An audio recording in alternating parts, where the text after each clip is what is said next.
Mayor. Thank you. Thank you all for joining us. We're going to get going. I know a few people are still on their way. I want to recognize any number of San Francisco's elected and community leaders, all of us coming together to address what we recognize as an affordable housing crisis in San Francisco.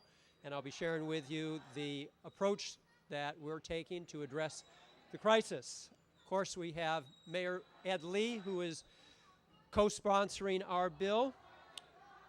I've got pleased to recognize President of the Board of Supervisors, David Chiu, colleagues from the Board of Supervisors, Supervisor David Campos, Supervisor Scott Wiener, Assemblyman Phil Ting is on his way, and Cecilia Tran from Assemblyman Tom Amiano's office is here as well. We're pleased to welcome founder of SF.City, Ron Conway. Michael Terrio from the Building Trades is here, and we're expecting Olga Miranda from the San Francisco Labor Council. Also want to thank Dean Preston from Tenants Together and Randy Shaw from the Tenderloin Housing Clinic, who have helped us draft our bill. And then we also have a couple of tenants who will speak. Gumji Lee, an evicted tenant, along with Jeremy Michaels, who is also an evicted tenant. Also with us, folks from the Chinatown Community Development Corporation, Chinese for Affirmative Action, Executive Director Vincent Pan, Carmela Clendening, who's with Salesforce. And with that, we will get started. So, with this affordable housing crisis, we need to not only continue to invest in the creation of new affordable units, but we really must protect our existing affordable housing stock. And that would be our rent-controlled units in San Francisco. And what the bill does, it will close a loophole in the State Ellis Act, which currently allows those who are not landlords to be able to enact the Ellis Act. It gives authority. It's just authorizing legislation to let San Francisco decide whether or not to require a 5-year ownership of a property before a landlord can use the Ellis Act. We have seen, I'm going to give just brief history of the Ellis Act. It was created as a result of a state Supreme Court decision back in 1985, which said that landlords do not have the right to evict all tenants to leave the business of being a landlord. Court said you could sell your building. The legislature responded in 1986 with the Ellis Act, which created a statutory right for landlords to leave the business of rental housing. But it is now being abused, and I say that very specifically. It's being abused by those who are not landlords, do not pretend to be landlords, and don't even intend to be landlords, but by speculators. And we've seen an increase of threefold use of the Ellis Act in the past year. 300 units of affordable housing have now been lost. And many more, of course, have left their homes as a result of threat of use of the Ellis Act. And as a result, entire neighborhoods and communities are changed forever, as are the lives of the individuals and families who have been impacted. So I have a copy of the Ellis Act right here, and if you read it carefully, you will notice nowhere in it is the word speculator. The word landlord is used in the Ellis Act, but not the word speculator. And what's the difference?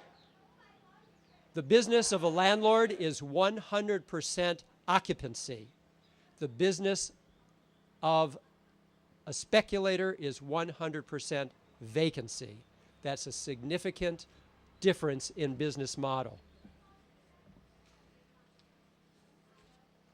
And what our bill does is to restore the original intent of the Ellis Act, and that is for landlords, not for speculators. Just last year, over half of those units that have been Ellis Acted were by individuals who had owned the property for less than a year's time, and half of those by individuals who have owned the property for fewer than 6 months. And I'm going to suggest that this is an idea whose time has come. It's not the first time that we've tried to amend the Ellis Act in this way, though the Ellis Act has been successfully amended any number of times over the past 30 years.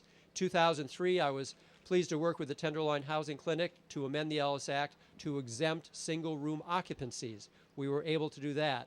I say this is an idea whose time has come because it's the very first time that this bill has been co-sponsored by the mayor of San Francisco with the support of major business leaders in San Francisco, joining labor leaders and tenant advocacy groups and leaders. So this is a very different time, and it's a very different coalition of folks who recognize that the very face of San Francisco is changing and at risk of being changed even further if we don't differentiate between small property owners such as those down the block, who I don't think quite understand that we're preserving the Ellis Act for them, and differentiating what they do from speculators who don't have any intention of working with their tenants as they do. So I'm just going to close by quoting Mark Benioff, CEO of Salesforce, who was recently interviewed in the Wall Street Journal at the end of last month. And in that interview, Mark Benioff said the following with regard to the question of intractable problems facing and challenging San Francisco. He said, "The first thing is you can't be throwing all these people out of their homes. They are using the Ellis Act during this unbelievable boom time to toss everyday residents out of their homes. I think it's unfair, and I think it has to change," unquote.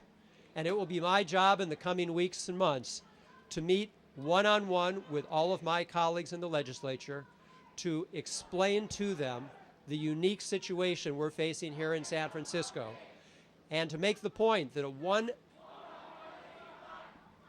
an Ellis Act does not serve the entire state as it does, let's say, in Los Angeles or in Bakersfield or in Fresno. One size does not fit all. We have unique crisis here in San Francisco. I'm going to ask them to work with me to address it as I would work with them to address a unique problem in their district.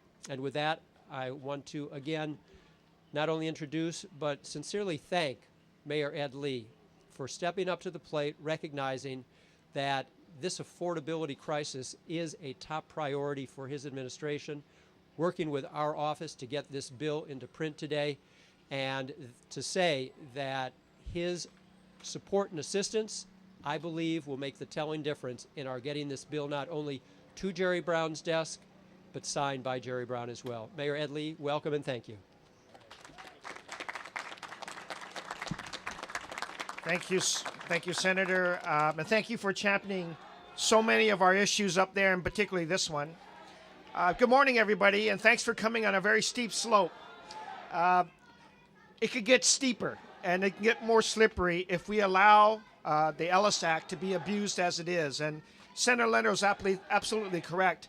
We've watched, we've been very patient, but we understand now that the abuses that have occurred on this, ending up over 300 evictions, and over half of those have been developers that are flipping property literally. They're not interested in being landlords, as the Senator explained very thoroughly.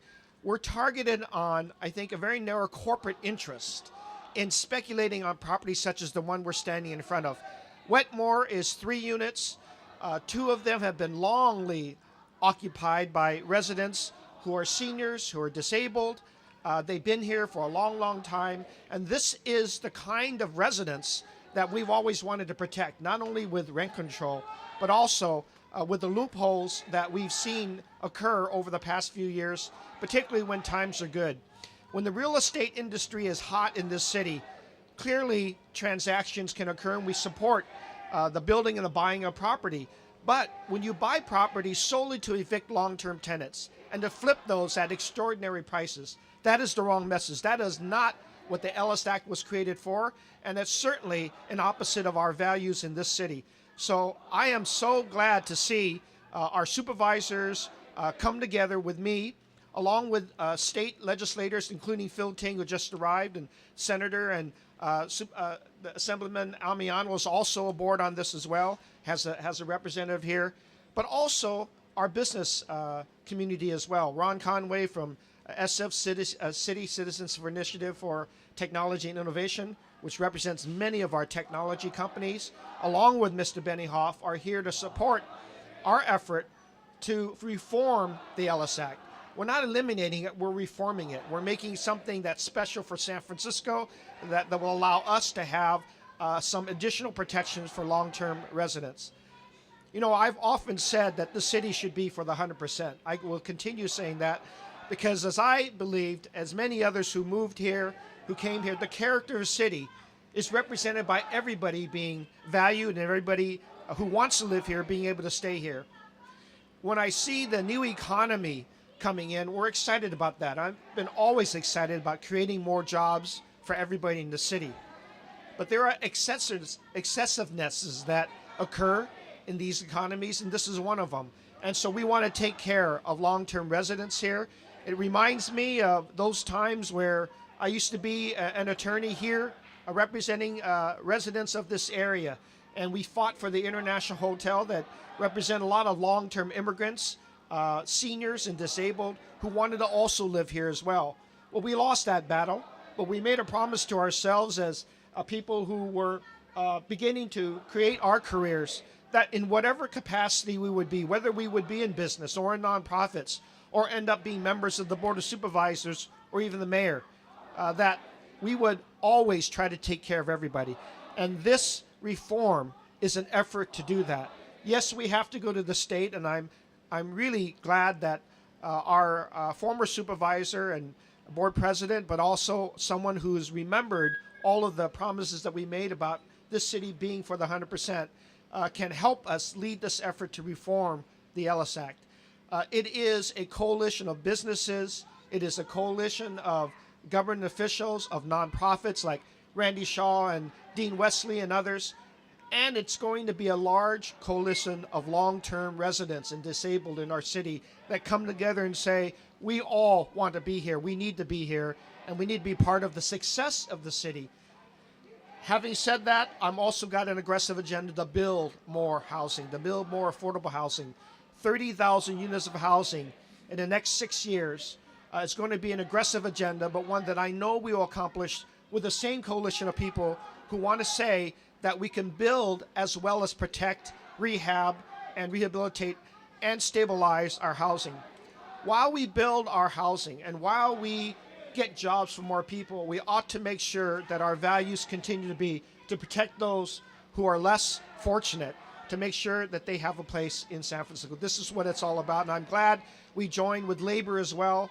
Our labor representatives that also helped me build the housing, helped me build the offices, help us create a lot of jobs, are also going to be here to stabilize and protect long-term residents as well. So we are all forming a very strong coalition, and strong indication that it should not be just one voice on this. There should be many voices that come together to unite around protecting and keeping San Francisco affordable. Thank you.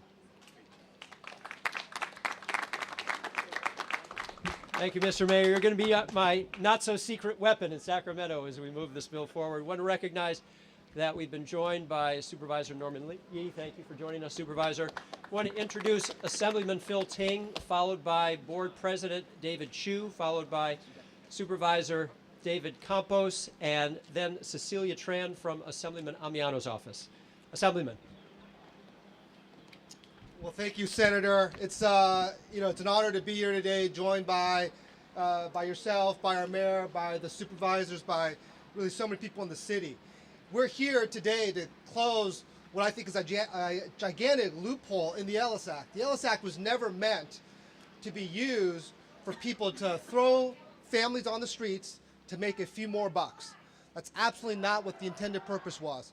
What we're saying here today is we want to make sure that we're doing everything we can to, again, preserve our tenant protections, to preserve our neighborhoods, preserve our communities, that people who've been here for generations on end have a right to continue to stay here. And what we see in this neighborhood, Chinatown, I was reflecting on what the mayor was saying because he and I both share that legacy of having worked for the Asian Law Caucus. And all the fights that have gone here to make sure that this neighborhood was preserved, to make sure that this neighborhood continued to be a neighborhood that attracted immigrants from all over the world, that attracted people, allowed them the opportunity to really come here. It was an entry point for San Francisco. Well, if we continue to allow this loophole to exist, any time somebody wants to make a few more bucks, they're going to be able to really do a run around our tenant protections, to be able to throw people on the street, to really change that very fabric of our neighborhood. And we're saying that that has to stop. The mayor's absolutely right that this is one of many things that we have to do to tackle our affordability crisis. We do have a housing affordability crisis here in San Francisco, and this is just one simple tool. This is not the end-all, be-all solution, but this, as well as really looking at building more housing, building more affordable housing, increasing our funding for affordable housing, those are many of the tools that we're going to be continuing to come together on to really tackle this crisis. But again, this is just to focus on this one issue one last time, is this is an egregious loophole. We've seen so many times in the last year where owners are buying the properties, they're using the Ellis Act to evict and kick out families just to make a few bucks. And really, I think that's what is absolutely wrong with the situation. It's really only happening in San Francisco, which I think is why we're asking for San Francisco to be carved out. We're seeing this situation that isn't happening in Fresno. It's not happening in Orange County. It's not happening in San Diego. So that's why San Francisco remains special, and we're asking for that special privilege. But again, we want to make sure that we send a strong signal to everybody that we are not going to allow folks to use the Ellis Act to skirt the tenant protections that we fought for, just so people can make a dollar here, a dollar there, to really throw families who've been in their units for 10, 20, 30 years on the streets. So again, I just want to thank Senator Leno, thank the mayor for their leadership, and thank the members of the board and the community who are here today to really continue to fight for this. Thank you so much.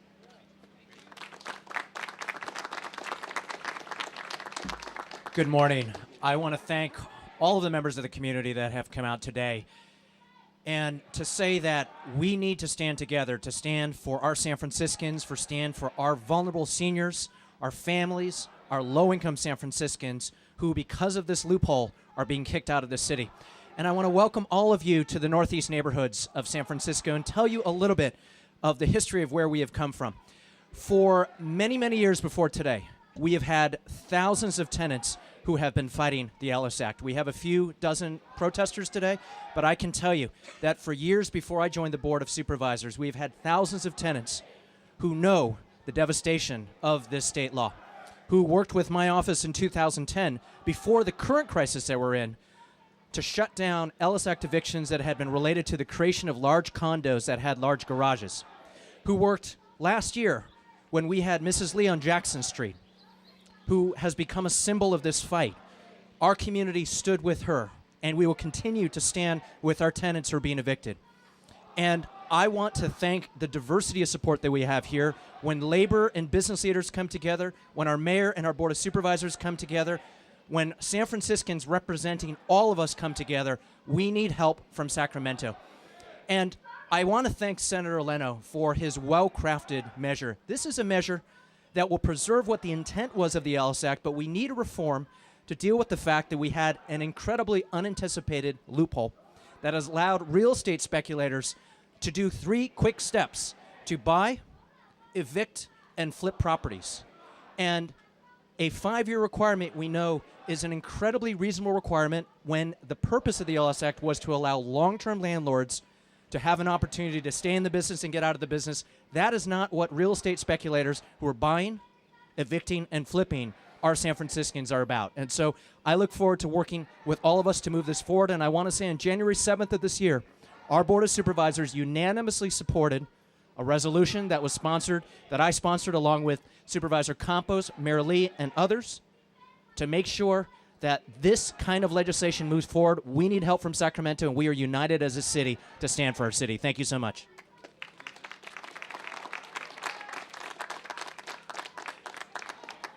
Thank you, President Chiu. Thank you, Senator Leno. Thank you, Mr. Mayor, to the Assembly members and to the members of the Board of Supervisors, as well as our labor partners and business community. You know, in San Francisco, oftentimes we have differences of opinion, but the fact that we have a united front representing all sides of the political spectrum tells you that what's happening here in the legislation that is being introduced in Sacramento, that there is something unique, there is something different. I do want to commend Mayor Lee because I think that it's important to recognize that it's the first time that we've had a mayor of San Francisco come out and say what he has said, which is that we need to reform the Ellis Act. I also want to take this opportunity to thank Senator Leno. I also want to thank Assemblymember Ting, who's here, and Assemblymember Amiano, who also recently introduced a bill that actually places a moratorium on the Ellis Act. I represent District 9, which includes the neighborhoods of the Mission, Vernal Heights, and Portola. And the Mission actually has the largest number of evictions of any neighborhood in the city. It has become ground zero for what's happening to this city. And, you know, it's kind of sad for me to see the demonstration because I actually think that while we may disagree about whether or not we need an Ellis Act, I think that if you really believe that the Ellis Act is needed to allow long-term landlords to get out of the business of being landlords, then the last thing you do is you want to see is to support the Ellis Act being used by speculators who become landlords on Monday and on Tuesday decide to flip the property. That goes against the very core of what the Ellis Act was supposed to be. And the property rights that are being demonstrated about are not the rights that are implicated here. These are not property rights that we're talking about. This is simply the ability to speculate and make a quick buck off the back of people in San Francisco. So those of you who actually want to support the Ellis Act, I think that you, more than anyone else, have an incentive to come forward and support this legislation because the legislation, by placing a 5-year requirement, makes sure that it is landlords that are being allowed to get out of business, not people who are simply in it to speculate. Thank you very much. Thank you, Supervisor.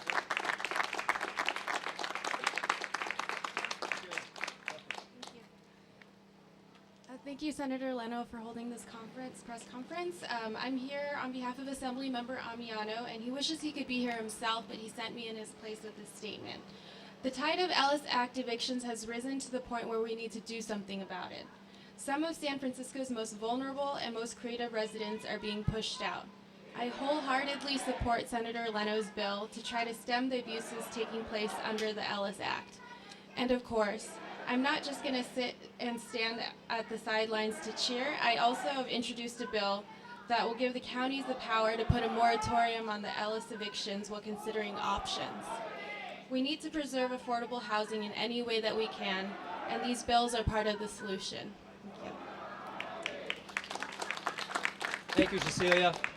Our next speakers will be the voice of our coalition of business and labor leaders in support of our bill. First, I'd like to introduce Ron Conway, who's the founder of SF.City, followed by, if Miranda's not here, I'm going to ask Mike Terrio to speak on behalf of our Labor Council.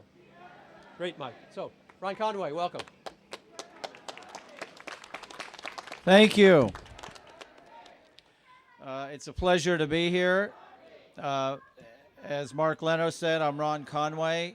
I am the chairman and the founder of SF City, which represents almost 1,000 tech companies in the city of San Francisco. Our 1,000 members represent tens of thousands of tech workers in San Francisco. Let me say loudly, proudly, and clearly, a vast majority of the tech community wants to stand shoulder to shoulder with you in supporting steps to stop the speculative evictions that are putting longtime residents at risk, including the residents of this building, one of whom is a tech worker. Entry-level tech workers are impacted by rising housing costs just like everyone else.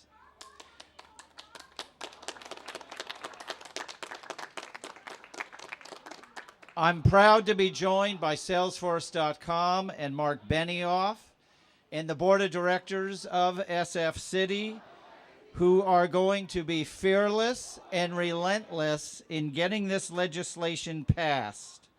We will broadcast our support in Sacramento and are thankful to Mark Leno for supporting this legislation.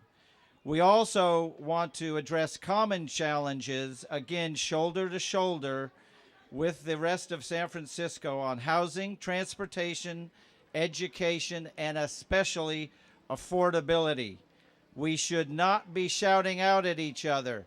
We should be working together to make sure everyone shares in the new economy and build more affordable housing and keep people in their homes. That starts with passing this legislation. SF City and the tech community will get even more involved in housing, and all I can say is stay tuned.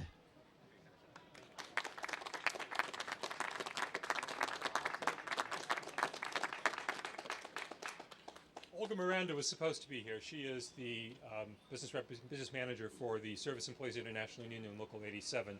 And I am not an adequate substitute for Sister Miranda, who is a fine and fiery representative for her workers. They are the folks who service the commercial properties, the janitors who service the commercial properties in San Francisco. I can, however, report that my organization, the San Francisco Building and Construction Trades Council, which represents 31 unions involved in the construction industry, the delegates of that council voted overwhelmingly last Thursday to endorse Senator Leno's legislation. And that makes perfect sense if you think about it. Our workers, the working class of San Francisco, are folks who live in the rent-controlled housing of San Francisco. Our workers and the workers that Sister Miranda represents. And although we in the building trades absolutely support the construction of new housing, both for new residents and for our own expanding families, on the other hand, we absolutely oppose the displacement of existing residents. And so it's a natural for us to support Senator Leno's legislation. The broader labor movement has not had an opportunity to take a formal position such as we've taken yet, but I have no doubt that when that opportunity arises, they will follow our lead. Thank you. Thank you, Ron and Mike. Your joining forces with us is going to be the winning combination for us to succeed in Sacramento this year. We're going to hear from just a few more people. First, I want to introduce Dean Preston of Tenants Together and Randy Shaw of the Tenderloin Housing Clinic, who have been in the trenches fighting battles on behalf of tenants for many, many decades, have real history with the Ellis Act, how it was created, how it's been amended along the way. And then we'll hear from two tenants who have experienced the wrath of the Ellis Act themselves. So welcome, Dean Preston. Thank you very much. Dean Preston with Tenants Together. We're the statewide tenant rights organization based here in San Francisco. And what an incredible collection of support for Ellis Act reform. I want to thank Mayor Ed Lee, Senator Leno, Assembly members Ting and Amiano, President Chiu, and the supervisors who are here, and the business and labor leaders. This is an incredible coalition. When I look at this coalition for this much needed reform to the Ellis Act, and I ask myself, why has this coalition come together? I think there are two answers. One is the people being impacted, the victims of these out-of-control Ellis Act evictions. These are people who are the long-term residents of San Francisco. They are the fabric of the community. And one thing that we often don't mention, these are tenants who are accused of doing nothing wrong. These are tenants who have played by the rules, paid their rent, and just want to stay in their homes. These are tenants, as I said, who are the fabric of our community. Many are long-term senior and disabled residents. The second reason for this broad coalition is that we can all agree on one thing, which is the rising speculative abuse of the Ellis Act is fundamentally wrong. And Senator Leno's legislation targets very carefully the use by speculators and restores, as he outlined, the Ellis Act back to its original purpose, which was to provide landlords who were tired of being landlords after decades of being landlords and wanted a way to avoid, as the realtors who sponsored the bill at the time called it, the personal and psychological demands of being a landlord. They wanted to get free of those. And as a last resort, they used the Ellis Act to empty their buildings. That was the purpose of the Ellis Act. The building behind us, and you will hear from tenants, the speculator involved in this building invoked the Ellis Act just 2 months after buying the property. So to speculators like that, I say, if you don't want to be a landlord, don't purchase rental property. And thank you so much to the broad coalition that is assembled for this very important reform. Thank you.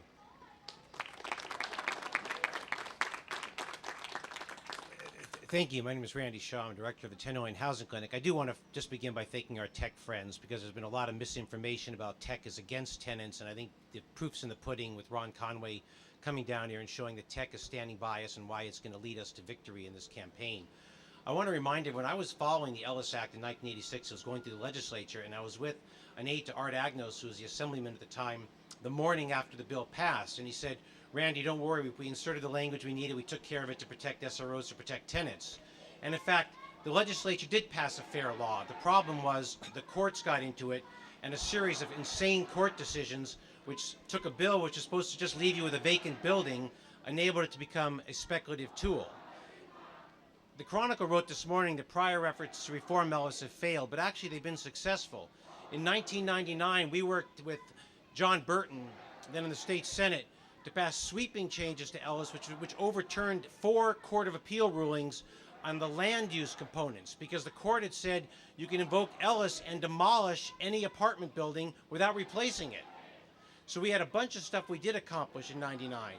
Then in 2003, working with Mark Leno, Steve Collier from my office, we got SROs excluded from the Ellis Act. And just think today, in this real estate climate, if we had not gotten SROs excluded, half of Chinatown SROs would be demolished today to build high-rises. That's what would have happened.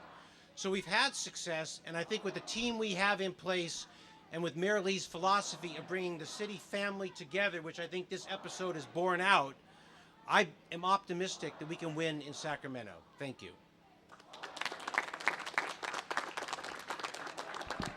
Thank you, Dean and Randy. We hear a lot of talk about the legalese of what's in the Ellis Act, what's not, what the intention was, what it should be, facts and figures, threefold increase in Ellis Act evictions. It's sometimes too easy to forget the real human impact of what an Ellis Act eviction means. And I'm very pleased that we have 2 tenants who are here today to share what's not an easy story to hear, but one that is important for us to keep in our hearts and minds as we move this legislation forward. Please welcome Gumji Lee, who has experienced the Ellis Act used on her and her family. Please welcome her.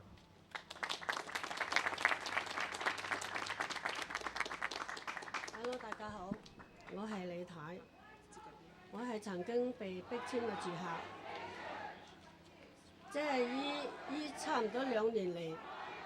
我就已經係以前捱過好多苦，但係嗰種辛苦即係一時三刻，好難攞言語嚟到形容。So my name is Mrs. Lee, and for the past 2 years, I've struggled with the Ellis Act myself, having been one of those that were evicted from the Ellis Act. And for me, it's really hard to actually put into brief words of how the last 2 years have been for me in terms of the struggle, in terms of how I felt internally. It's been very deep. 所以我都唔希望大家好似我咁。我今日即係想話，希望州政府對呢個艾利斯法案有啲調整或者修改，使到我哋啲廣大市民同我哋啲老弱傷殘嘅人可以保護自己嘅家園。I hope that, today I stand before you to hope that, and what I really hope is that no one will ever be evicted and face the Ellis Act the way that I had to face it. The other thing, too, is I hope that the city and our officials, and as well as our leadership and politicians, will step up, and I'm really glad to see today that change will happen, and I hope that in doing so that will be brought forth so that San Francisco will be preserved for a city for people and a city for our residents, and for us to be able to stay in our homes. 所以當我哋嗰啲或者低收入啊、老弱傷殘可以安居樂業住喺呢個社區。So that we can live in harmony and live in happiness, especially those of us that are senior, frail, and disabled or old. Thank you.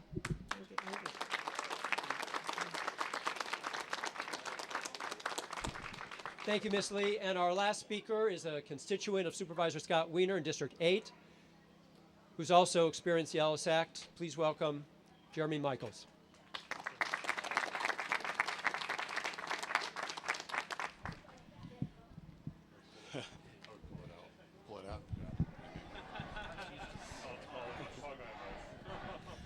My name is Jeremy Michaels, and I'm a disabled gay senior living with HIV/AIDS. For the past 2 years, I have been fighting an eviction that would result in my displacement from my rent-controlled home of 19 years, my Castro neighborhood of 4 decades, and ultimately from San Francisco itself, because without the protection of rent control, I would no longer be able to afford to live here. You see, 2 years ago, my building was sold to a group of 3 real estate speculators whose stated goal was to renovate and merge the building's 3 rental units into a luxury single-family dwelling and then resell the building for a huge profit. Within 2 months of their purchase, they started harassing me with a series of low buyout offers to vacate, along with thinly veiled threats of an Ellis Act eviction if I did not accept. I declined these offers one by one. And so on September 10th, 2012, I received an eviction notice under the Ellis Act, which meant technically, as a disabled senior, I had 1 year to vacate.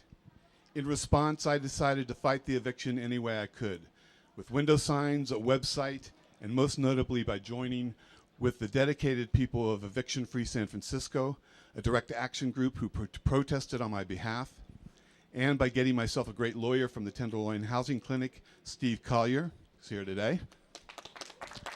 And with Steve's invaluable help, my eviction was quashed last November due to a technicality with how the Ellis eviction was done.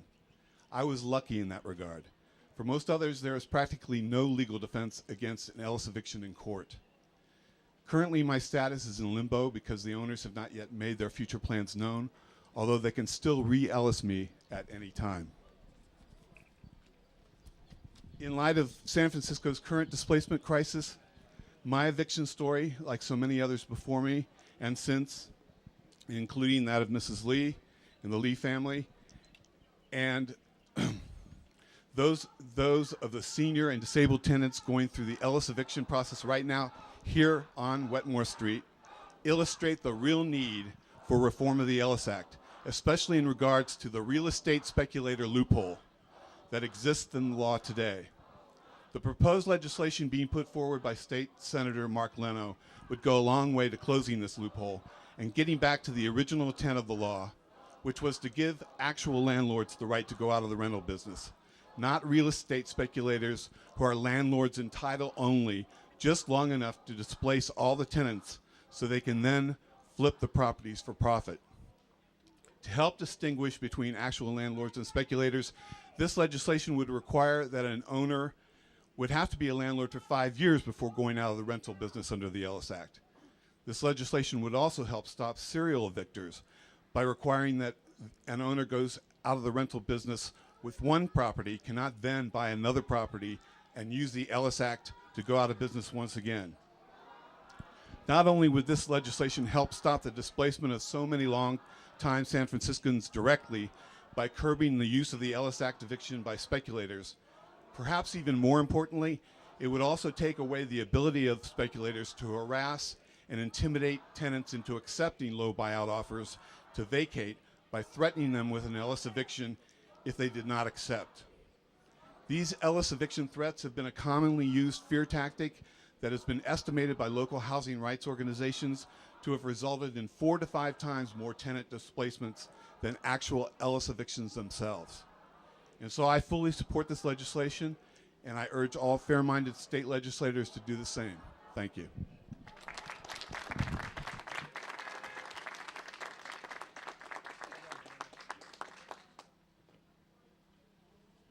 Thank you, Mr. Michaels. We're happy to take any questions.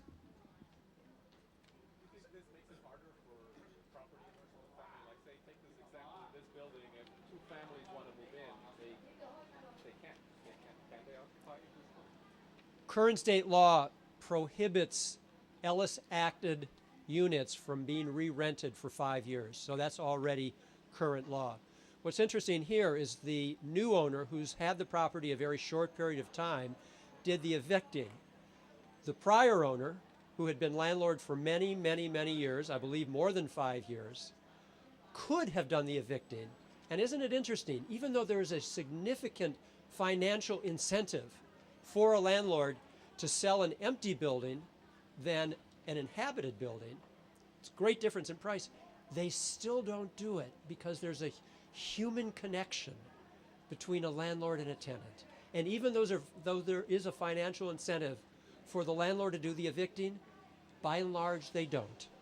They sell it to a speculator who then, in this case, specifically said to his lawyer, I don't want any contact with my new tenants because it makes it harder to use the Ellis Act once the human heart is involved.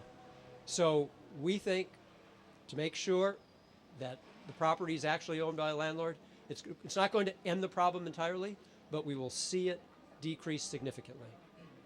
Tim, you had a question? Yeah. Will this coalition also be supporting your colleague, Assemblymember Mark Leno? I haven't talked to them about that, so I don't know it, but there's been reference to Assemblyman Amiano's bill, and my understanding of it is, and I haven't read it yet myself, but from what I do understand, is that it will give authority to San Francisco to be able to consider a moratorium on Ellis Act evictions. Yes? Actually, I would like to ask the tenant, gentleman over there. Mr. Michaels? Low buyout. What do you mean? How much Sure. was it being Jeremy? You had a question about your low buyout offer? Well, first they offered 15,000, and then they offered 30. So that's low? And they allow you to live for 1 Well, considering in my neighborhood, Castro, a one-bedroom apartment now goes around $3,300 or $3,200 a month. How much are you paying? I'm paying 945 now, 42 now, something like They gave you 1 year to leave the building? No, I had 1 year to leave the building under the Ellis Act. By law. They didn't give me that. They wanted me to move out within, I think, 3 months, period, if I accepted a buyout offer. And you have to realize that, taxes would be involved in that. So after taxes, after moving expenses, after, coming up with, taking out a deposit, a rent deposit, and everything else, pretty much a lot of people don't figure those kind of things in. And, in this city, you wouldn't last long, not even for 30. That's great. Thanks. One last question, yes. Why do you think that small property owners like me and like these people should have to subsidize him at one quarter of in 1970s rent is essentially what he's paying when we have to pay $2,014 to keep our buildings maintained?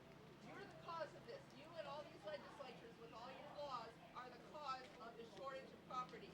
There are about 15 empty properties around my house and within a block of my house.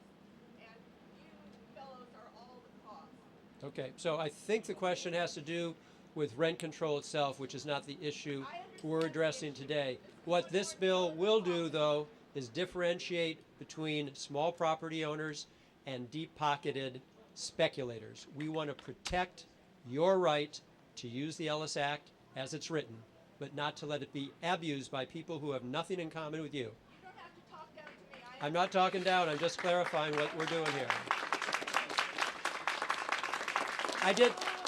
If there is really a question, I'll take it, but otherwise I want to thank all of our folks who are here today.